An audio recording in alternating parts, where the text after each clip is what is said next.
القرآن وعلمه أو كما قال عليه الصلاة والسلام member ইসলাম বাংলা বক্তৃতা প্রশিক্ষণ কর্মশালা কর্তৃক আয়োজিত আজকের এই সেমিনারের সম্মানিত সভাপতি ন্যায় নিষ্ঠার পরাকাষ্ঠে আদিষ্ট বিজ্ঞ বিচারক মণ্ডলী, আমার সামনে উপবিষ্ট সম্মানিত সুধীবৃন্দ, সকলকে আমার আন্তরিক শুভেচ্ছা ও অভিনন্দন। প্রিয় ভাইয়েরা, আজ বক্তৃতার বিষয়বস্তু হচ্ছে বিশ্ব সভ্যতায় পবিত্র কোরআনের অবদান। আল্লাহ চাহে তো উক্ত বিষয়ে কিঞ্চিত আলোকপাত করার চেষ্টা করাবো ইনশাআল্লাহ। প্রিয় সুধী, মহাগ্রন্থ আল কোরআন হচ্ছে বিশ্বের সর্বকালের সর্বশ্রেষ্ঠ অনুপম এক ধর্মগ্রন্থ, বিশ্ব মানবতার জন্য এক অপূর্ব উপহার ও জীবন ব্যবস্থা। মানব জীবনের এমন কোনো দিক নেই, এমন কোনো ক্ষেত্র নেই যেই ক্ষেত্রে পবিত্র কোরআন দিক নির্দেশনা দেয়নি।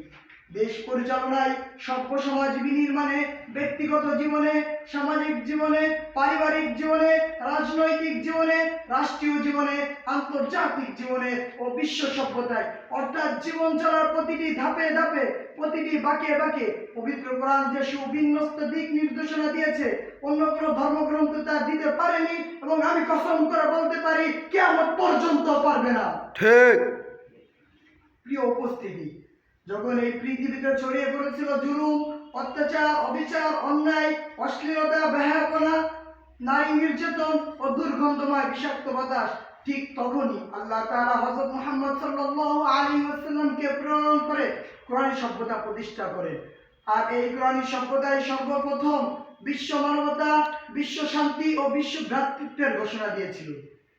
প্রিয় ভাইরা, এই কোরআনই মানুষের স্ব অধিকার ও নিরাপত্তা সুনিশ্চিত করেছে। নিরক্ষরতা, শ্রম সমস্যা, জনসংখ্যার সমস্যা, বেকারত্ব, দারিদ্র, মাদকাসক্তি, সন্ত্রাস, দুর্নীতি, সুদ, ঘুষ, হত্যা, রাহাজানি, নারী নির্যাতন সহ এমন কোনো সমস্যা নেই যে সমস্যার যথাযথ ও ফলপ্রসূ সমাধান কোরআন সুন্নাহ দেয়নি। পৃথিবীতে যখনই কোরআনী সভ্যতা পরিপূর্ণভাবে প্রতিষ্ঠিত হয়েছে, উটের পালের রাখা রয়েছে অর্ধ পৃথিবীর নীতিবান শাসক, আজাদকৃত কৃতদাস হয়েছে যুগশ্রেষ্ঠ বিদ্যা, বন্য পশুরাও মানুষের হুকুম তামিল করেছে একান্ত বদ্ধগত ছাত্রের নেই, চাবুকের আঘাতে থেমে গেছে ভূমিকম্প,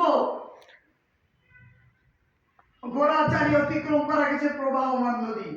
ভাইয়েরা আমার, অত্যন্ত দুঃখের সাথে বলতে হয়, আজ ভারত, আমেরিকা ও ইংরেজদের পতনেই সেবাদাস কিছু সংখ্যক নাস্তিক মুদ্রাদরা বলে বেড়াচ্ছে একবিংশ শতাব্দীতে বিজ্ঞানের চরম উন্নতি ও ঈর্ষণীয় অগ্রগতির যুগে কোরআন অচল, ব্যর্থ, কোরআনের নাকি কোনো অবদানই নেই।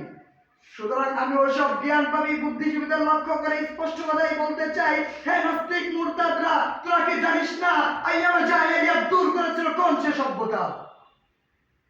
বিশ্ব কাঁপানো পারস্য সভ্যতাকে দুমড়ে মুচড়ে থেতলে দিয়ে কোরআন সোনালী যুগ প্রতিষ্ঠা করেছিল কোন সে সভ্যতা? কোন সভ্যতা প্রতিষ্ঠা করেছিল আলজেবেরা? কোন সভ্যতা প্রতিষ্ঠা করেছিল আল আজহারের মতো বিশ্ববিখ্যাত প্রতিষ্ঠানগুলো? সম্মানিত সুধী, তাই আমি তাদের